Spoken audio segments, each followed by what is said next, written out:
Welcome to PHP Podcast. I'm Mike. And this is Orlando, and we're on episode 349. Yeah. Did I fly through my name? Did I just slur it? Nah, it's fine.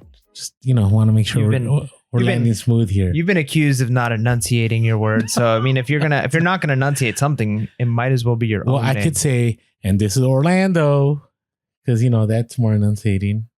No, anyways, here we go. Orlando. All right, go ahead. All right. So do you want to know what this episode's about? Yeah. So today we've got one of our themed episodes. For those of you who are new to PHP Podcast, kind of the way we do things is every Wednesday we have our long form podcast, and we kind of alternate between themed episodes where we talk about a specific topic related to reselling. And then the next Wednesday we will have an update episode where we're talking specifically about what's going on in our life, reselling news. It's more of a general, bolos, things to be looking out for, stories about, customers and things we've sold. So this is one of our themed episodes. And what are we talking about today? I think we did one of these a while back, and it's always good to refresh on items because we always have a nuanced look when it's been, a year or two or three, because the reselling space is changing. But this is more dealing with the social media / reselling / your family / everybody space. And what I wanted to talk about is being careful who you listen to, because especially right now when things are, I would say, interesting in reselling, right? In the macro level, our economy is in an interesting place, and that has an effect on all of us as resellers. And so I wanted to make sure we discuss, if you're a reseller, be careful who you listen to. Whether it be their opinions about your business, whether it be their opinions about the business, just selling on eBay or Amazon, or whether it be about the ethics and so on. And so there's a bunch of things I wanted to talk about. But at first I wanted to land on be careful who you listen to, especially when things are negative. So let me explain here a little bit. So right now, I would say if I Googled or YouTubed, on the search eBay, right? eBay reseller or eBay selling, I'm pretty sure a lot of the top results are slow sales, things are slow, how to fix slow sales, and so on. And I would say every day, if I ever wanted to, I could always find a video about eBay and how things are slow. Yeah. And one of the number one things that kind of sells clickbait wise and just sells attention is negativity, right? That's one of the things that, if you pick up any newspaper, doesn't matter what field you're in, what type of politics you're into, kind of the doom and gloom, things are awful, things are really bad, especially if there's like an enemy we can point to, like this is the reason, it's their fault. People like that stuff because one, it kind of validates their own experiences if they've had a negative experience. And it's just the negativity. It's like the misery loves company saying. And so, yeah, like tons of YouTube videos, because they get so many clicks, YouTubers are incentivized to make those, right? So there's going to be a disproportionate number of videos discussing the negative aspects of certain things because that's going to get the attention. Yeah. And so what I've been noticing is, obviously right now things are interesting. Like I said, I don't know what other word to put it, because you get the sense that, well, things are slow. So that just means I should just sit back and just ride the wave because things aren't going to get any better. But the reality is there's a lot of people that are successful right now. There are people right now pulling in better than Q4 numbers. It could be for various reasons. It could be because they're selling the right items. It could be because they have a large amount of items. It could be because, they have a certain following and they're able to sell on eBay because they have people that are specifically looking for a certain niche that they sell, right? So there's a lot of people having success. The problem is, though, is that the algorithm will feed you on YouTube and on social media when things are negative. And that's what you were just saying, because that's what gets the clicks. That's what gets people watching. And I want to be careful because, I know people are struggling. I know it's tough. I'm not saying that, everybody can win right now if you just did these certain things. If I said that, I'd be a guru. I'm not a guru. But you also have to know that there are people right now that are doing pretty well. I myself, I'm doing all right. I'm not doing next level, but I'm doing far better than I was 4 months ago, or maybe even 5 months ago now. And the reason is I adjusted, I tweaked some things. I've adjusted my prices, ran sales. I've done what I could to be successful. And so don't get caught up in this whole, well, things are just slow, so I'm just going to keep doing what I'm doing because there's nothing I can do to change it, because that's just not the truth. Yeah. And that kind of goes into the next idea, which is going back to, there's oftentimes an enemy. If we can point the finger at somebody else, it's not my fault, it's somebody else's fault.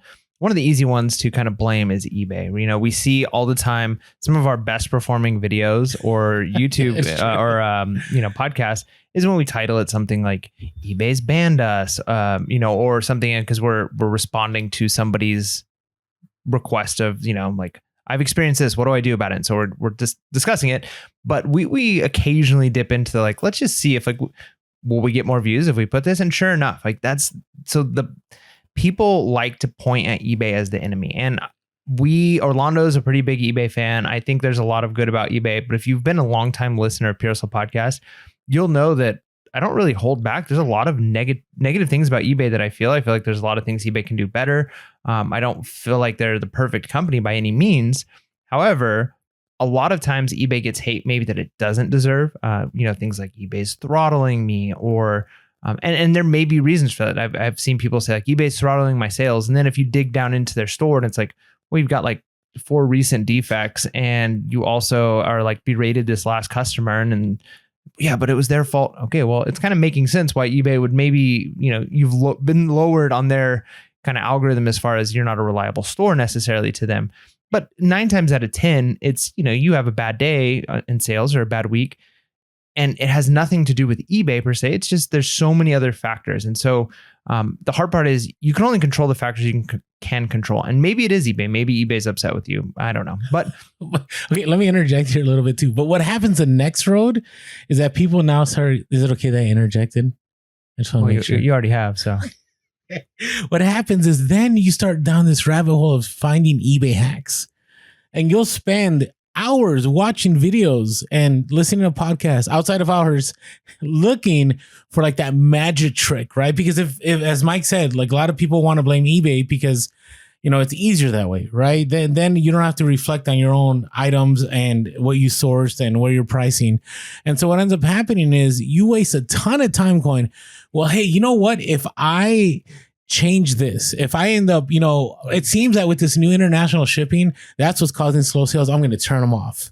Or I'm going to make sure that, promoted listings, I think that's why. I think I'm, whatever reason, people come up with all these crazy theories, and it's not based on any data. It's just anecdotal. It's like, hey, I talked to my 2 or 3 reselling buddies and they did this and they got more sales. And then they do it.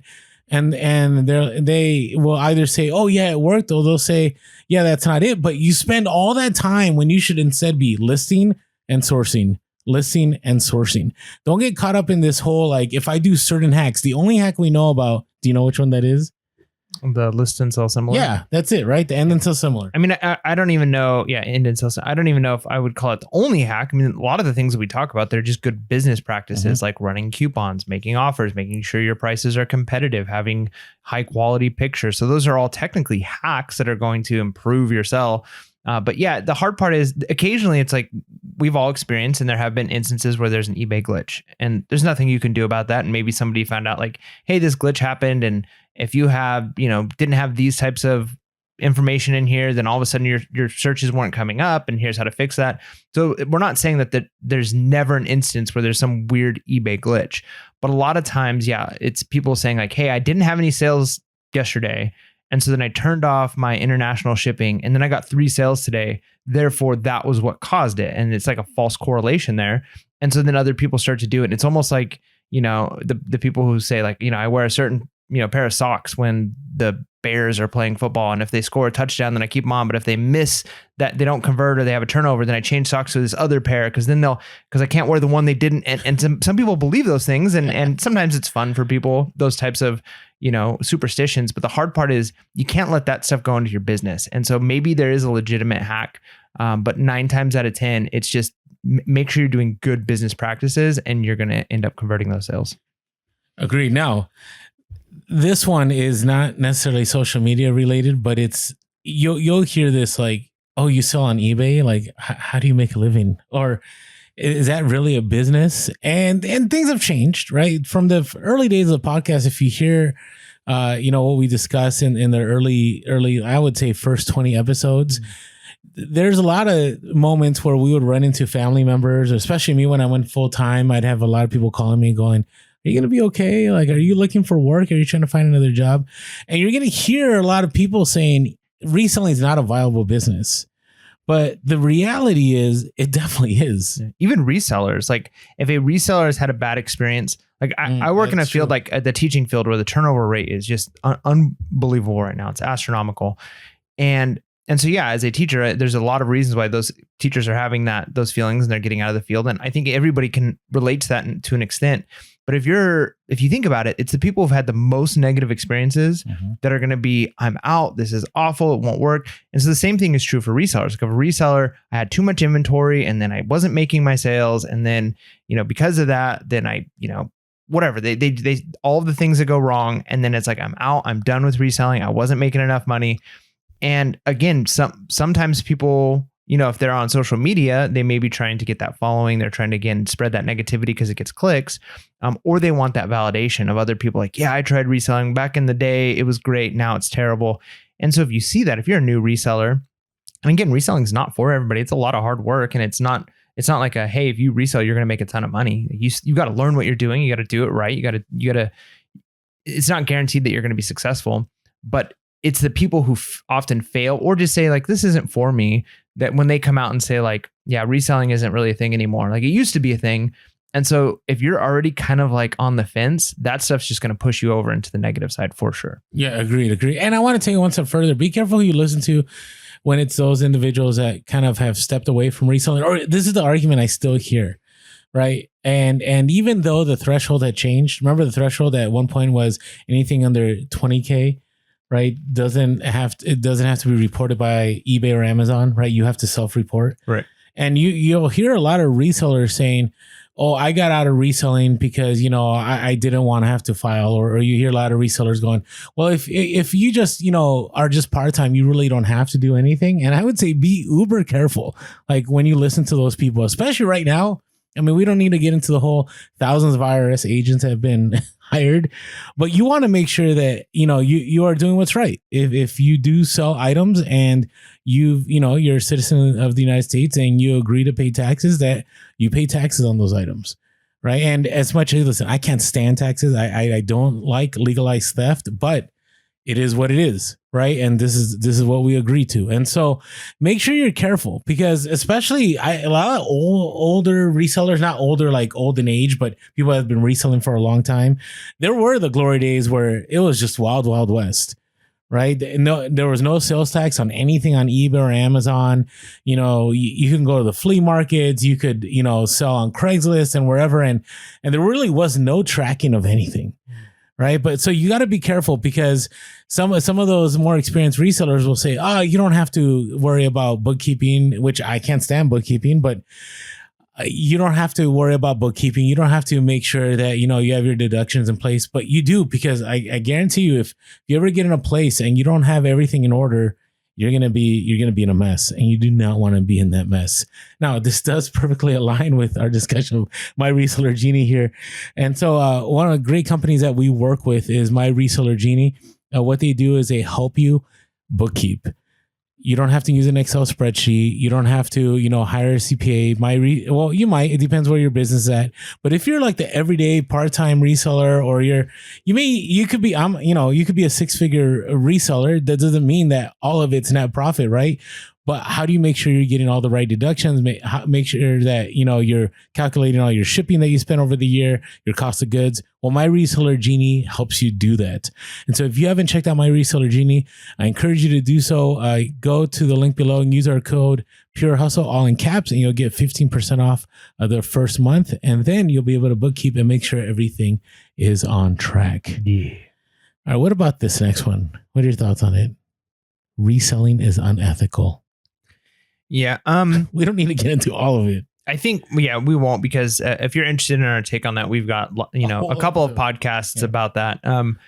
The reality is probably most resellers aren't running into these people, or they're not looking for these people. But when I first started with the Pure Hustle podcast, and then we started doing Twitter, I remember like looking, and I posted something on Twitter, and one of the first comments that we got was like somebody blasting us for like stealing from the poor, right? And then we talked tons about that, but that was like one of my first experiences. I'm like, wait, this person like sought this account out to like blast the fact that I bought something at a thrift store and I sold it. Like, this is weird.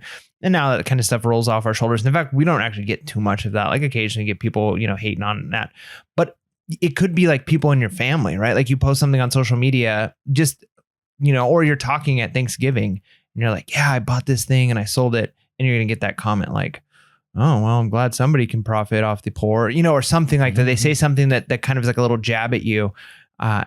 You've got to realize, again, without getting into all the detail, we've got episodes on it. It's just simply not true. And, if you feel comfortable, what you're doing is right. You're taking care of your family, you are not actually, taking advantage of anybody, then don't worry about what those people say. You're not going to make everybody happy. No matter what you do, you're going to be upsetting somebody. So just you're probably not going to be looking for those people and watching YouTube videos about people saying reselling is terrible, but you're probably going to hear a few people make those comments to you. And so you got to be careful to listen to them, because that can make you feel like, even if it is not enough to convince you, it can irritate you. It can make you angry. It could frustrate you. It could ruin your day. And there's no point in that. Just let those people say the things they want to say and move on. And the easiest, I would say, come back on all of those. Always, there have been millions that have been helped out of poverty because of reselling, right? How many resellers are in the social media space that have gone from food stamps to now being able to buy a house, right? Plenty. And on top of that, there is so much out there, right? There's so much waste. I mean, check out our social media. I post every once in a while. The latest one was out in the country of Chile. There's like mounds and mounds of clothing that has just been dumped because there's nowhere to put it, and no one's picking it up. No one's buying it. And there's millions of tons of clothing throughout the world, and shoes and items that no one buys, that no one picks up. And so there's plenty of excess. And so actually, I would argue that there's a moral case for reselling. You can argue it for sustainability. You can argue it for people lifting their families out of poverty. You can argue for the fact that it's also providing avenues for those that don't have enough money to buy certain things, that now they can buy certain things. They don't even have to drive out. If they don't have a car, right? They don't have a way to get to it. It can be shipped to their house. And so there's a lot of ethical reasons for reselling. That's good. Now, this next one, I'm interested to hear your take here. So we've talked about this before. I don't know when we talked about this before, but the idea that there are YouTube channels that are reselling channels, but they're not resellers. Does that make sense? Yeah. So I think the term for that a lot of times is just a grift or a grifter. And I wasn't even going to go there. Well, so there are some that are legitimately grifters, and then there's some that, like, hey, like I'm a part-time reseller, and I am able to talk about it some, and I've got people who follow me on social media. If someone's doing something like that, I'm not claiming that they're a grifter. In fact, that's kind of like me. Like Orlando's full-time, I'm part-time. I do not resell for a living. Most of our listeners, or many of our listeners, are far more active resellers than I am. Mm-hmm. Right. But like, so I'm not, but we always keep it real. Right. Yeah. So like we come into this, like to express and to think about things about reselling and our experiences and all of that.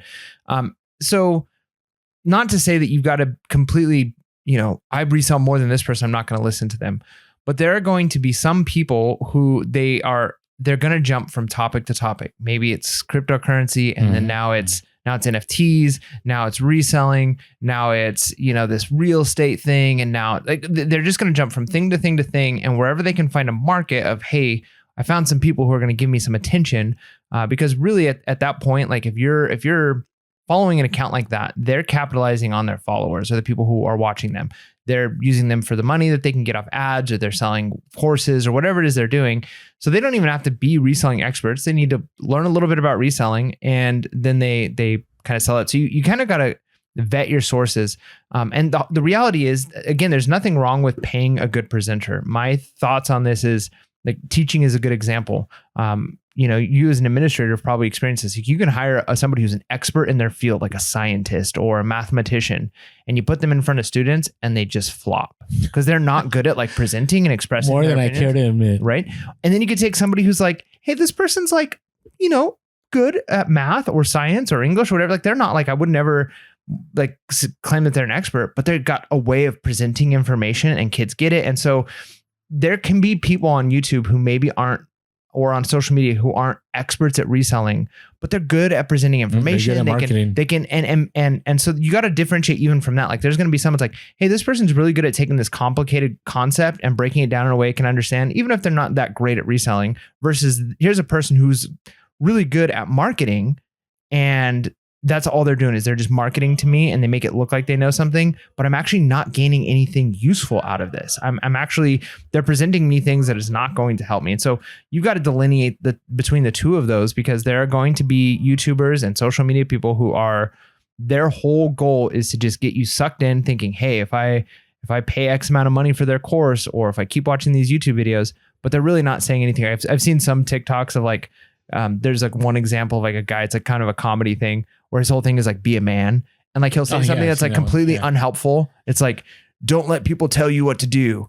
Tell yourself what to do. Be a man. And it's like just like random. It's like every piece of advice. And it's like a joke thing. It's like everything. It's like unhelpful. That's how a lot of those people are. Like they say something, but when you like really dig down into it, it's like you didn't really say anything. So be careful with who you're listening to, because there's going to be some of those social media people who they're making money off of you, not reselling. And maybe they're not even giving you any information to help you with your reselling. And it's wild because sometimes they claim to be an authority.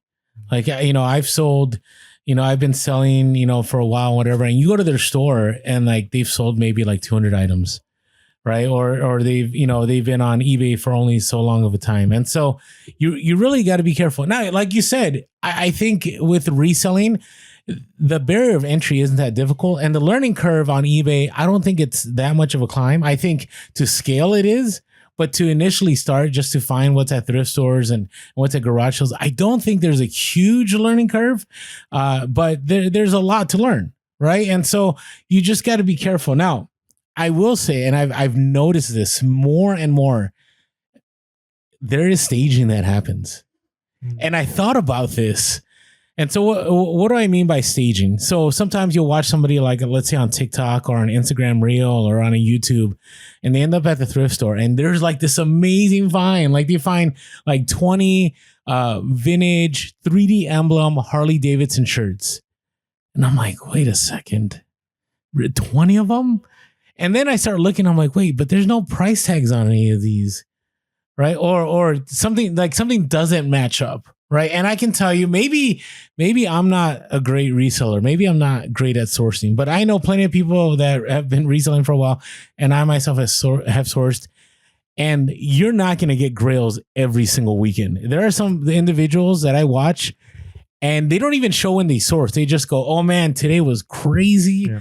I went to this barn and look at all this I found. And they start laying out everything that they found. And I'm like, there's just no way. Now, I could actually get away with doing that right now. Yeah. I have so much inventory. If I wanted to, I could just find a tote and I could go like, oh, today I went to this thrift store and look at all these things that I found. It's very easy. Yeah. And see, I think that's one of the things like with Pure Hustle Podcast, right? Like we occasionally will have people who like, you need to, give us more like, what's selling, what you're sold, like items.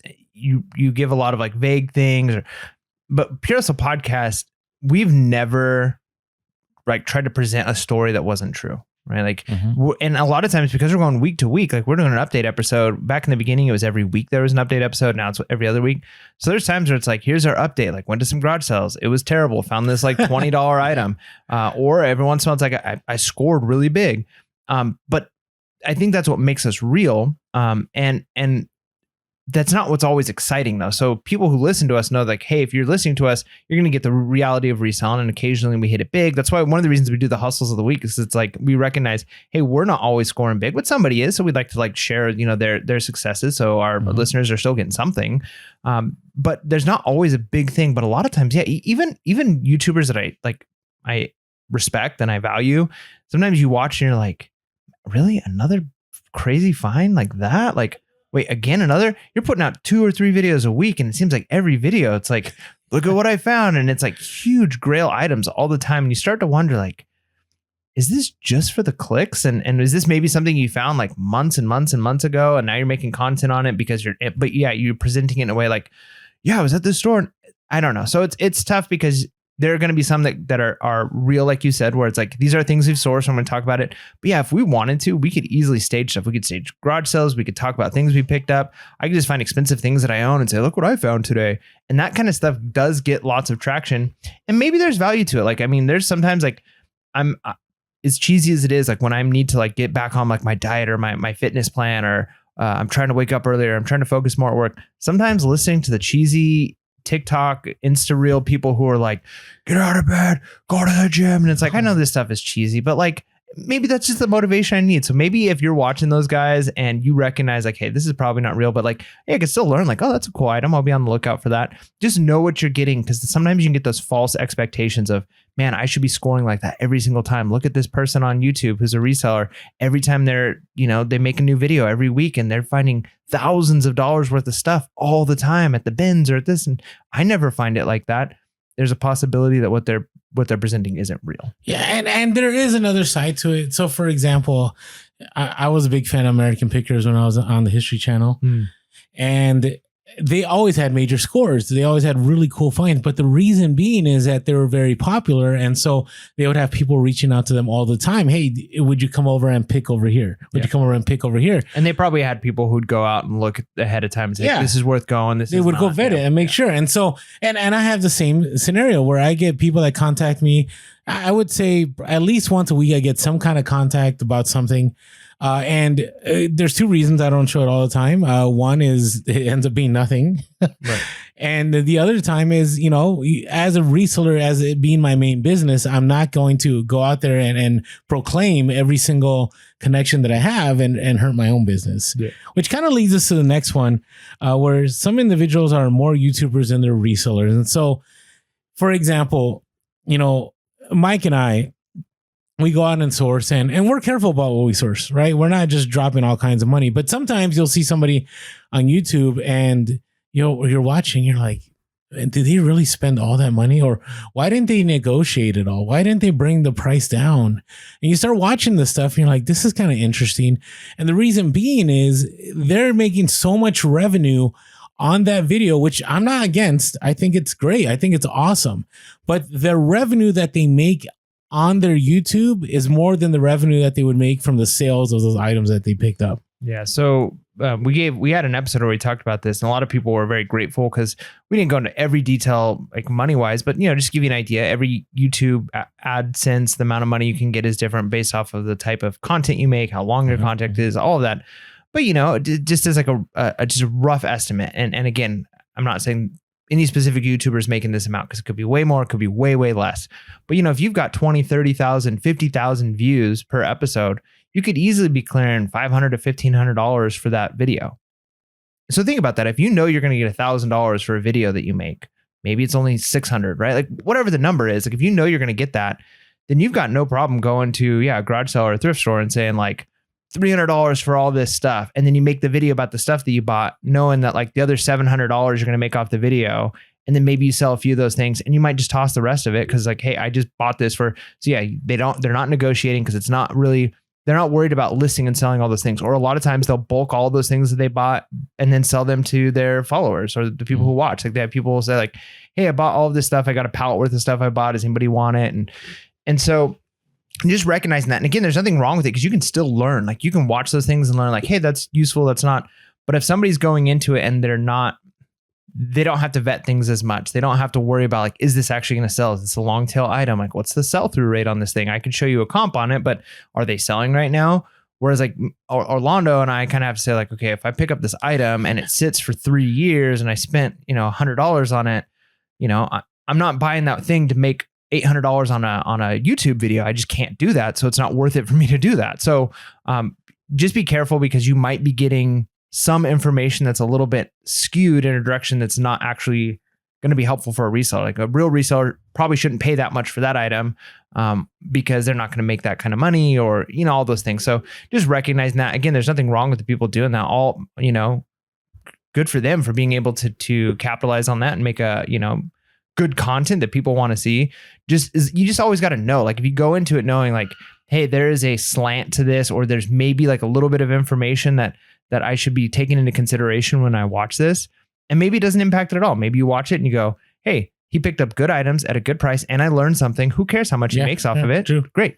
But just know, like, is it really worth that though? Would I have paid that for that? Because that makes a difference. Like, I even think of shows like the Storage Wars, right? Yeah. If you're one of the top people on Storage Wars and they tell you like every episode we're going to give you $1,000 that you can use to bid on a storage locker, well, that changes everything. If you're going to a storage locker and it's not your money, you're like, whatever, $600, $700, $800, $1,000. Because it's not costing you anything for that storage unit. Whereas if that was your money, you might have been like, yeah, maybe 400 is max I'd pay for that. So it kind of skews what things are worth. So you never know. You gotta be careful when you watch those things. It's just information that knowing will help you determine, is this a source that I can actually learn something from? Or maybe is there some things that I need to kind of filter? Yeah. And don't undervalue your knowledge. You might be at a place that you know better than a lot of the YouTubers. Even it's a funny story. Do you remember that story where I ran into somebody from Storage Wars at a garage sale? Yep. And I ended up scoring better than they did. Like, they missed out on an item that I paid $50 and I sold it for 400 plus, which is something they probably could have gotten more for because of their audience. Which leads to our next point here. There's a lot of resellers that are very effective because of their social media presence. Right. If they're on their own and trying to run a whatnot auction, probably be a struggle. Right. And again, I'm not saying this in a negative light. I want to warn you. Like, somebody had said on our Discord, actually today, somebody had commented that I'm going to start a whatnot, but I know it's going to be a grind because I don't have a social media following. And I was like, wow, that's awesome that they recognize that, because you can get caught up in this whole like, oh, I'm going to go on whatnot. And then you do 1 or 2 auctions or 3 auctions. And there's only like 10 people, in the room, and you're not selling ads for very much. You're like, yeah, I'm not doing this anymore. Well, it's going to take time, right? Because there are some people, that have been in the reselling space for a long time. They have a huge following, and they'll have thousands in their whatnot auction room virtually. And not only that, there are some people that will buy things just to know that they bought something from that reselling influencer. Yeah. Right. So, they're paying because of that person. They're not paying because of the item. yeah. So again, that just makes it so you can't compare yourself. Like, look at how much, this person makes on whatnot. I'm not successful if I don't make that much, or I'm going to be able to make that much too. Look at how well they're doing on this. And yeah, like Orlando said, I think a good example is just think of any celebrity, right? Like, if, I don't know, LeBron James decided he was going to do a whatnot and he was just selling random stuff. Here's duck decoys. Yeah, here's duck decoys. Here's Beanie Babies I have in my house. He'd be able to just blast it on social media. There'd be millions of people who'd be watching. People would be buying just to buy from him. And so if you base yourself like, well, look at how much money you can make selling Beanie Babies on whatnot. I'm gonna go all in on. So we like in the extreme examples, I think it's easy to say like, well, yeah, obviously. So now let's bring that down into the more realistic, which is, hey, here's a person who's kind of a, social media celebrity for reselling, even if it's like somebody like Gary Vee, who's like, they got their other thing, but they're also kind of in the social or in the reselling field sometimes. When you see somebody like that, where it's like, this person has 100,000 subscribers on YouTube, this person has, they're going to have a little bit more success with those things than the average person is. Just because of that. So just consider that and know that there's nothing wrong with that again, but you gotta, when you watch those things or they tell you like, here's how to be successful on whatnot. Well, unless they started a ghost account where they started from nothing and they weren't pulling their followers in.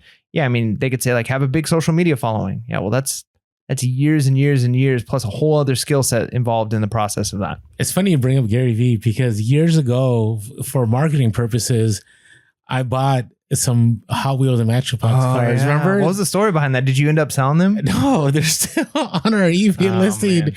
But I at that time, Gary Vee was pretty popular in the reselling space, and so I got into a bidding war with somebody.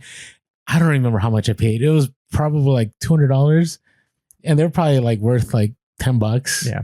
That's a good example though, right? Yeah, like, so he could say like, look at how easy it is to flip on eBay. And it's like, yeah, well, when people are buying this stuff from you because they want to buy it from you. Yeah. So I thought, hey, I bought this. I even clipped his social, I forget what it was. I think it was an Instagram or YouTube. It was a YouTube part of his Trash Talk series. I clipped it, and it's one of the videos on the eBay listing that it was what Gary Vee had picked up. Obviously, it just didn't work out. Right. And so it became a business expense and we counted it as a loss. And maybe one day it'll sell and we'll tell us. Because remember, I wanted to tell a whole story about it, right? I want to say, hey, we bought this from Gary Vee. We sold it for $1,000 and, you know, all that, but it just never went anywhere. Yep. So anyways, all right. Hey, speaking of social media, if you haven't been following us on social media, we are Pure Hustle Podcast on Instagram, Facebook, and TikTok. We are Pure Hustle Cast on Twitter. As always, you can leave us a phone call, 619-738-1170. That's 619-738-1170. Or shoot us an email at purehustlepodcast@gmail.com. That's purehustlepodcast@gmail.com.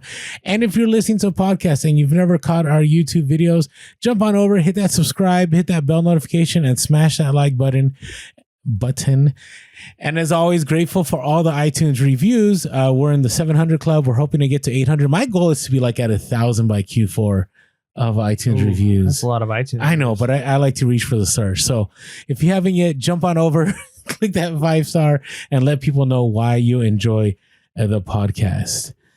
And last of all, before we move on, thank you to all of you that support us on Patreon by paying $5.55 a month to help us, get equipment, all the different expenses that go into making the podcast every single week. And so want to say thank you to all of you. And if you want to help support us, you also get the bonus of being in our Discord, which is a great place for a conversation amongst resellers about all kinds of things from bolos to hustle the weeks to shipping to going full time, all kinds of items that are even including memes. So jump on over to patreon.com/PureHustlePodcast. Go to the link below and help us out. Yeah. So, all right, ready to talk about some great scores? Come on, hustlers. It's the freaking hustle of the week. Yeah, hustle of the week. All right, our first one comes from Raleigh, Instagram handle at the endless thrift, the.endless.thrift. Love that name. He's a repeat. I think this is like his third one. Yeah. So found this vintage new old stock Seiko quartz watch at a Seiko quartz watch at a wealth estate sale several months back for $60. It was purchased new for $295 back in the early 1980s, but it was never worn. This guy has sold a lot of Seikos in the past, but finding one in this condition is a grail. So sure enough, the watch sold within 3 days of listing to a collector for $500. Nice. So from $60 to $500. And that's one of the rare times when, an item actually appreciates in value. Most of the time you buy something and it depreciates unless it's a collectible. So again, it goes to show these Seiko watches are valuable. And in fact, there's collectors after them. $60 to $500. That is a hustle of the week. And it's a digital watch. I want to make sure people understand, like, it's not like the everyday Seiko. Cause when I was a kid, I had a Seiko watch and I thought it was pretty cool with my Seiko watch with the gold band, but it wasn't worth very, very much. But yeah, so let me give you the exact title. So it was a vintage new old stock Seiko Japan A159-5019-G LCD chronograph calendar quartz watch. Yeah, I don't know if you needed to go into the whole model number, but Hey, I just appreciate it anyway. Yeah, I just didn't want people out there like, oh, there's a Seiko. I better look this up. Yeah, look it up. There you go. Look it up. There you go. All right. Look it all up. So this comes from my Elsinore picker from the Discord, which I think we just recently had one. I messed up on this one, but I thought it was so good. I thought we should share. So it said that, they love yard sales and stated, just never know what you'll find. Never seen one like this in 10 years of yard sales. Had to look it up. The individual at the yard sale wanted $40. He negotiated down to $35 and sold within 24 hours a CM Shopstar 300 pound. 300. Is that 300 pound electric chain hoist? Okay, so it's a chain hoist up to 300 pounds. It's not 300 pounds. Lift single phase for $600 plus ship. That's crazy. And if you look that up, like, that's something I would have just passed up. Like, I'm not big on tools. I know you made a whole video on tools because there's a lot of money to be made. But, it never hurts to be curious sometimes. You've talked about $35 to $600, man. That's the way to go. And you can't beat that. Yeah. Our next one comes from Tim, IG handle at Tim Flips on Instagram. With 2 M's. 2 M. A few weeks back, I stopped at a sale that didn't look that great. The family decided to wait in the car. I came back with these Pokemon cards from 2008 and some unopened Yu-Gi-Oh! First Edition booster packs. Nice. It was 11 a.m. on a Saturday. That's crazy. Yeah, that's like way past golden hour. I was shocked that they were still there. Paid $10 and sold a 2008 Diamond and Pearl sealed tin for $800 plus shipping. Man, 2008, like I know that's like a long time ago, but like that was like Pokemon had been out for a while. Like this isn't even like first edition Pokemon. Like when you're talking Diamond and Pearl, I mean, it's sealed, it's still old, but man, I'm thinking back to like, I played Pokemon back in the early 2000s. So the fact that 2008 Pokemon, it's crazy. It's still going that big. But man, what a deal. 11 a.m. on a Saturday. Jeez. I always pass up Pokemon. Now I'm like, okay, if it's sealed, I need to take a look. Wait, you're still passing up Pokemon? Well, so I have that video that we have on YouTube where I did pick up Pokemon, but there's so like I feel like there's so much Pokemon out there that sometimes I just won't even look. You know what I mean? You got to learn it. Like I mean, it's like Hot Wheels. Like once you know it, once you know what you're looking for, then you just you can quickly go through and be like trash. Ooh, that's worth $500. Trash. See, I'm not there yet. Yeah. So, but it's worth it, right? I mean, I'm not necessarily saying it's worth doing, but if you're running across it often, then it's worth learning. Okay. Yeah. Or if you get it for a super low cost, like that YouTube video I made, I paid $5 and I have hundreds of dollars of Pokemon cards. That's crazy. I haven't done anything with them. Come on, man. Sell them. Flip them. Do your thing. I haven't even, anyways. All right. Hey, so I'll share my hustle of the week first. So back when we had that situation in 2020, when no one could leave their homes, we were all stuck trying to figure out how to source. And we had encouraged people, if you caught those episodes, it's kind of interesting. People on the Discord talk to us about listening to the journey, right? They start with our first episodes in 2018. Then they hear us talking about the lead up to the situation, then what's happening during the situation, right? Yeah, that'd be a trip, like kind of listening through like people trying to like, I mean, I remember we were like, man, one of our listeners sent in some hand sanitizer. This stuff. Yeah, that's right. We like I couldn't get my hands on any. We used a little bit on the podcast, and like now it's like, oh my gosh, like literally I cleaned out my classroom the other day. It was another, like, hundreds of bottles of hand sanitizer. So yeah, just kind of a funny thing of like how situations change and like what people are really concerned about and passionate about and willing to spend money on. It was, I just remember when I would do Instagram stories before like the major shutdowns happened, and people were like, be careful out there, don't want you to die. And I remember I was out there with my mask sourcing, and I felt like Walking Dead, kind of like it was an interesting time. So anyway, during that time I had begun to source really well on eBay. So if there's ever a situation where you can't source because you can't leave the house or your car broke down, whatever, eBay is a viable option. Mercari, Poshmark, all the e-commerce platforms. So I started going on a binge, and I just bought buckles upon buckles upon buckles. I probably bought over 1,000 buckles within, I think, like 2 or 3 weeks. I just kept buying because people were offloading. People were just, I don't know, for whatever reason, people were selling them for cheap. So I paid on average, I would say if you do the average of all the buckles, I probably paid $3 a piece at most. Some deals I remember one, I bought 50 buckles for, it was like $50 free ship or something. It was crazy. So anyways, I've had these buckles for a long time, and I've been telling you guys, I'm really trying to get my active numbers down and my sold numbers up.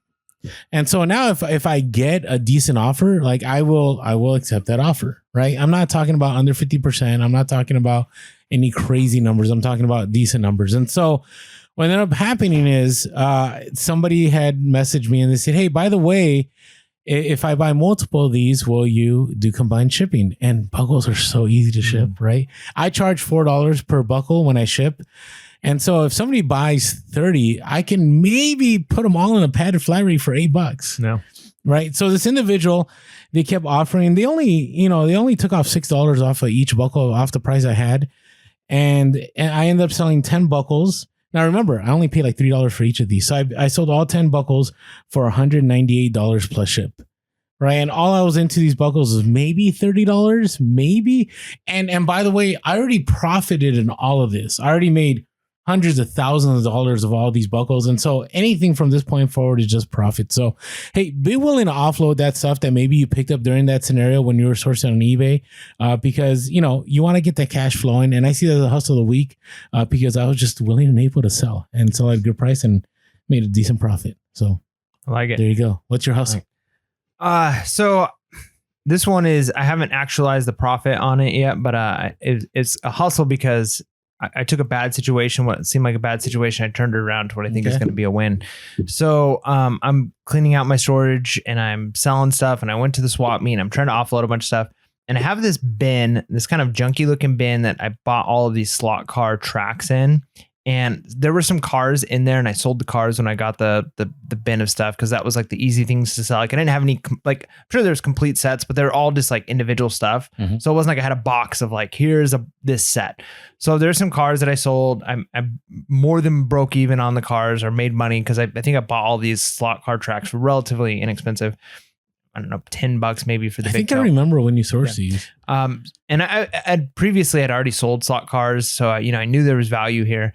But then I've got this tote full of the tracks, and I'm like, man, what am I going to do with all these? And so for whatever reason, at the time I looked them up, I think I was like, man, there's some money here, but this is going to be a lot of work. So it's just sat in my storage unit for a long time. And then as I'm getting rid of stuff, I'm thinking, all right, if I'm going to bring this tote with me or put it in a new tote, and it's going to be a lot of work, like I'm just going to try and offload it at a swap meet, and just whatever happens. I've already made my money off of these. And I had so many people like walk up and look through them and be like, you got any cars in there? And I'm like, nope, no cars. Oh, okay. And then they walk away.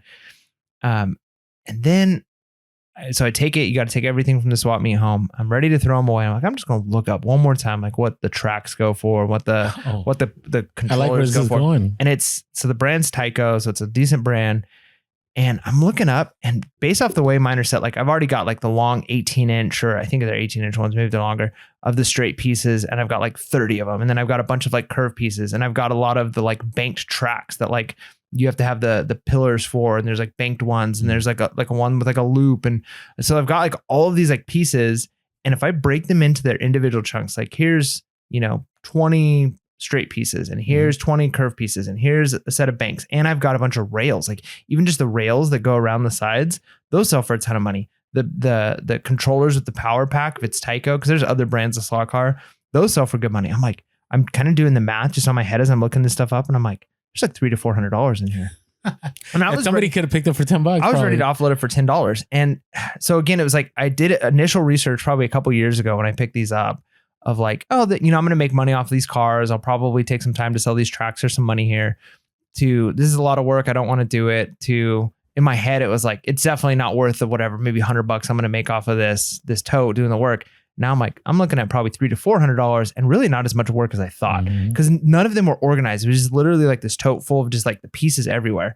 And then once I like lined up all the straight pieces, and then I lined up it took me like 5 minutes to do as I was getting ready to throw these in the trash. I'm like, this actually is a lot of pieces. They're already pretty well organized, and there's money here. So hustle of the week, because I took what was originally what I thought was a good purchase to I was ready to throw it out to no, it was a good purchase. I'm going to do well on this. So yeah. It's funny you bring that up, because lately I take apart all my railroad sets now. I used to take the time and like set them up and take pictures. I'll just sell the rails. I'll just sell the the engine. I just did that with Thomas the Train. Like I had this huge haul of Thomas the Train stuff, and there's this one piece. I didn't know what it was. It just had 4 posts. So I put Thomas the Train wooden railway 4-post corner piece. And guess what? It sold within like 5 hours. It wasn't a big money. It was only $10, but I already made my money on the whole haul. So you just never know. So, all right. Hey, thank you everyone for sharing your hustle of the week. Always feel free to call us or shoot us an email too, if you want to share your hustle of the week, and follow that hashtag hustle of the week on Instagram. That's right. All right. Hey, before we move on, one of the companies that has always been good to us and always been reliable, and we shared this on our recent money mini-sode about promoted ads, about American Bubble Boy and their tape. So we've recorded this a little earlier, but they may be sold out by now. But if they're not sold out, there's still some tape available. And if you use our code Pure Hustle, you'll get 5% off the tape. And it is the best deal of tape out there. And it's American Bowl Boy. They're reliable. They've been good to us, and they've always had great shipping, free 2-day shipping, next day shipping, and so on. So if you haven't yet, check out American Bowl Boy, the most honest company right now in bubble wrap. If you want to catch that episode or that mini-sode, why we say that, make sure to check it out. But go to American Bubble Boy via the link and use our code Pure Hustle for 5% off that tape. Yeah. All right, let's talk about our last section here. The gurus. The gurus. Being careful about listening to the gurus. That's right. You really got to be careful with the gurus. Again, it kind of goes back to some of the earlier stuff we were talking about. Like some people will be negative and they're trying to get, a following. Some people are, YouTube experts, but then you got the gurus who are kind of like a mix of all of these things. And these are the ones who are really a lot of times doing the grift thing, where they're more than anything, they're trying to sell a course, and there is nothing wrong. Again, I hate that I feel like I'm qualifying everything I'm saying, but I don't want to upset anybody, because there are legitimate people. Like, I would be willing to pay money to have somebody like coach me on something, or to look through my store on something. If there's like an expert in a field, like athletes have coaches, people, there's definitely reason to buy a course, maybe fast lines, your learning process, all of those things. But then there are some people who their sole purpose in life is to get a following as fast as they can, and whatever it is, sell the course. And that a lot of times the course that they're selling is based off of old information. They're not necessarily legitimate resellers who are currently reselling a lot. Honestly, we could do it. It would almost be interesting to do. Otherwise, it would ruin our brand. But we could almost run an experiment. It's like, hey, let's YouTube, something like about whatever topic. We'll make a quick course on it, and then we'll try and sell it. And that's what some people are doing. Is the information that they might be pulling might be information from a couple years ago. How to get ungated on Amazon, how to do this, and they sell this course, and you get it, and maybe it's really not that great. But by the time you could complain about it, they've already got a ton of money from a bunch of people, and then they moved on to the next grift, whatever it is. So you really got to be careful and figure out if you're going to be spending money. We have a Discord, right? Like we have a Patreon that people pay for Discord, and we've never promised like, hey, you join and, but in this amount of time, you're going to 10x your store and you're going to make this. So a lot of times it's when the promises are too good to be true. If you pay me X amount, I'm going to show you how to get ungated in this. I'm going to do this. I'm going to do that. A lot of times it's not right. And the reason why those things can work is because there are people who are worth some money. Like, hey, like I could help you out, but my time is valuable, right? Like there's certain things like I've learned as time has gone. People ask like, hey, can you help me with this? Like, I'm trying to start a podcast. Can you help me with it? And if it's a close friend, I might be like, yeah, sure. Let me show you. But otherwise it's like, yeah, I could probably help you, but it's going to take me like, probably a good 10 hours to like walk you through the setup and the stuff and whatever. And, I don't have that time. If you want to pay for that time like that, this is about how much I would charge for that. Otherwise I don't have time to do it, because I can't run, charity for everybody. So there are people who are worth paying money for things, but a lot of times it's like way too good to be true. If you pay me this, I'm going to teach you how to start Especially a podcast. If they're brand new. You're going to be making millions of dollars in next 6 figures on your podcast in the next 6 months.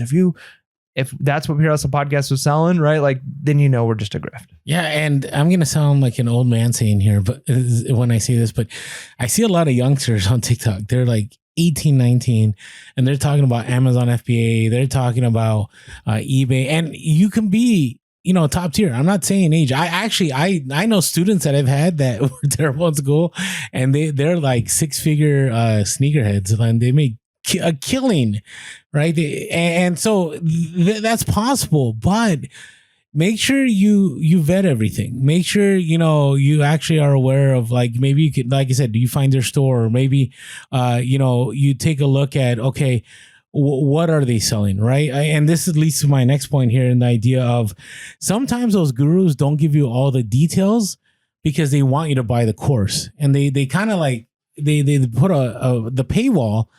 And they just show you like, hey, I went into the store and I picked up all these items and I made all this money. And you're like, wow, like that's crazy. I really want to do this. And you go to their link and you see their course, and their course is some outrageous amount, and you pay it, and then they give you all the details. But then when you start going through the details, you realize you can't do this, right? It's either, you need a ton of money. Like private label is one of those, where there's all these videos about it's really easy to do private label, but I think the average cost for most people when they go private label is at the very lower end, 5,000 to 20,000. And even then it's a major risk, right? So they don't talk about the risk. They don't talk about, for example, I'll give you a really easy one.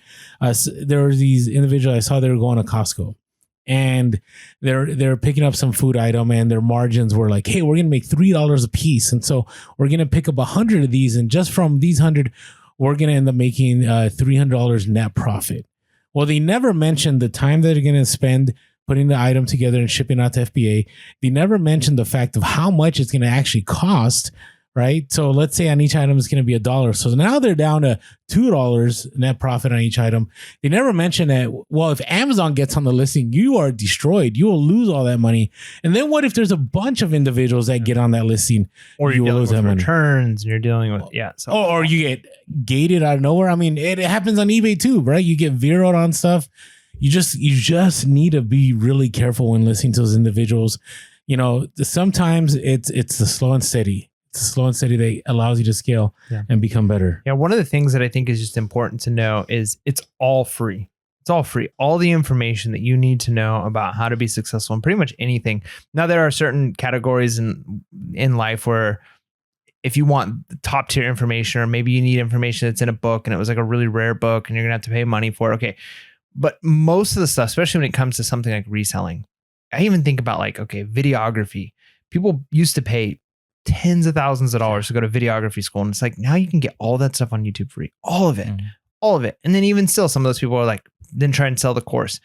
The only thing that paying a course can potentially do is if you get the right course, the right people, it could shorten the amount of time that you're spending sifting through information. But it's really all free. Like if you wanted to learn and become an expert in pretty much anything, you just go onto YouTube, you go onto the Facebook forums or the Facebook groups, you go onto the Reddit forums, and you just spend the time digging through and listening to the podcast and watching the YouTube and all the stuff that's free, just the stuff that's free. And you're going to know it. You're going to learn it all. Now, it's possible that you can spend, $800 and take what would take a year to learn, and you learn it in a month. Okay. So maybe that's worth the $800. There you go. But a lot of times learning slowly is the better way to go anyways, because you can only do so much at a time, kind of learning the process and all of that. So it's all free. And so be very careful with what people offer. Like, for instance, because we're always going to have a couple of haters who are going to be like, but you guys have your Discord and you have your Patreon. Or Patreon is to support the podcast for the stuff that we are putting out for free. We have our Discord, which is the thank you for the patron. And there, I feel like people get tons of value out of it for sure. Oh, for $5.55. I mean, it's crazy the amount of tips and tricks and all those things for sure. But again, all of that stuff you potentially could find somewhere else. It's just it's all being condensed into one place. You could go onto Instagram and start posting on a bunch of reseller stuff, or go onto YouTube videos and asking questions, or wait until you find your answer and get all of the information for free. But it's nice when you could just hey, post a quick question. Someone's like, oh, I know about Pokemon cards, and they answer it and you're good to go. Or, oh, here's how you would ship this. Or, yeah, I had that same problem on Mercari. So it's nice to have that community. The nice thing, the only thing that isn't free is community. That's the thing that it's going to take work. It's going to take some time, whether it's meeting up with people in real life or spending time on a Google, or not Google, a Facebook group.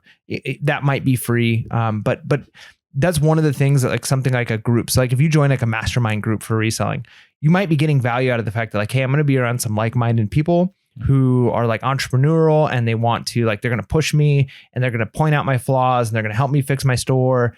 And to me, that's worth spending the money, even though I know I could do all this on my own.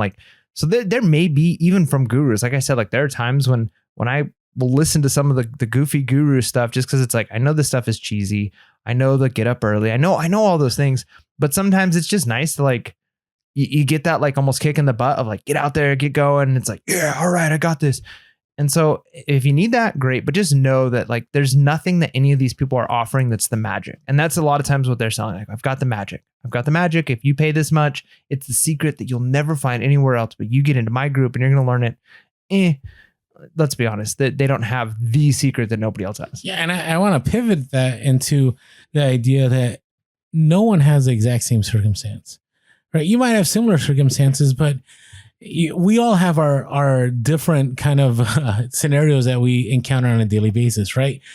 Some people, they're single, they're living in their parents' basement, and they can take wild risks, right? I mean, what I would do if I had wealthy parents and I could just live in their basement in my early 20s and do reselling, oh my goodness, I would buy all kinds of crazy stuff and take major risks.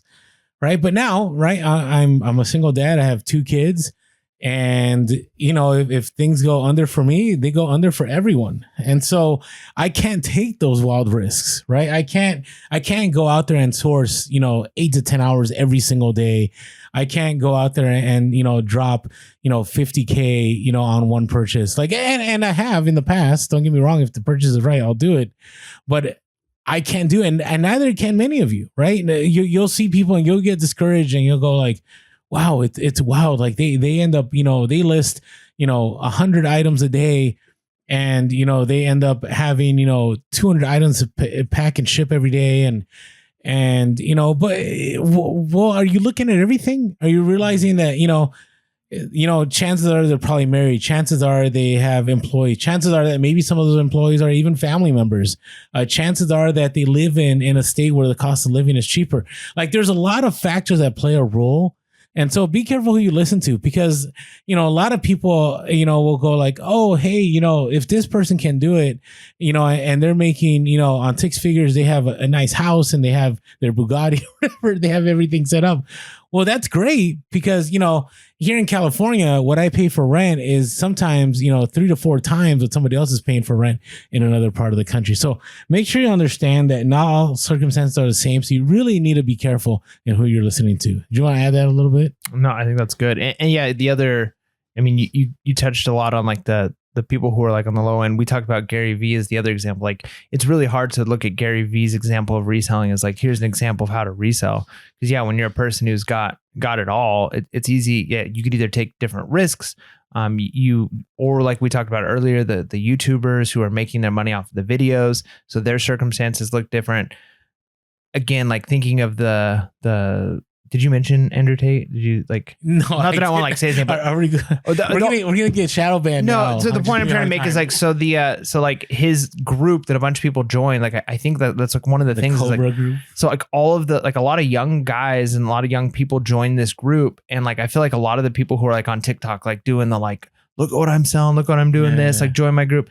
It's like, it's information they got from like that type of thing, like how to sell a course. Mm-hmm. And so, yeah, like when you're looking at people who their purpose, like what they're trying to do is different than yours. So yeah, if you're trying to pay the bills, you know, looking at the way a multimillionaire is reselling, or like you said, a kid with no responsibility, it's tough. But again, like you can't discredit the fact that sometimes even they have information that can be useful. Like, hey, I didn't know about that brand, or I didn't know about agreed. That. You know, so take information where you can. Recognize most of it's all free. You could probably get it, you know, another way. You don't usually have to pay for it, and just filter all of the information you're getting, like we talked about earlier, through the lens of just the more information you have, knowing what their purpose and motives behind the content they're creating, or even some of the factors behind some of the things they're creating, will help you to better analyze it and say like, yeah, this was good information, or yeah, actually, I see that this information is probably more about clickbait than it was anything I'm going to get useful. And don't waste your time, because that's the one resource. You can always get more money. You can always learn more stuff. You can't get more time back. So you want to find the people who are you're going to get the most value out of. So stay away from the negative people, try and stay away from the gurus, recognize the fact that a lot of the social media and YouTube people, a lot of times they have a slant or reason for what they're doing. And it's not always that they have the best information, but if they do have good information, glean from it, get as much as you can. And yeah. Remember, what we said in this episode is do not listen to these people. We said be careful who you listen to. And with that being said, make sure to be real, be relevant, and be reselling late. Peace.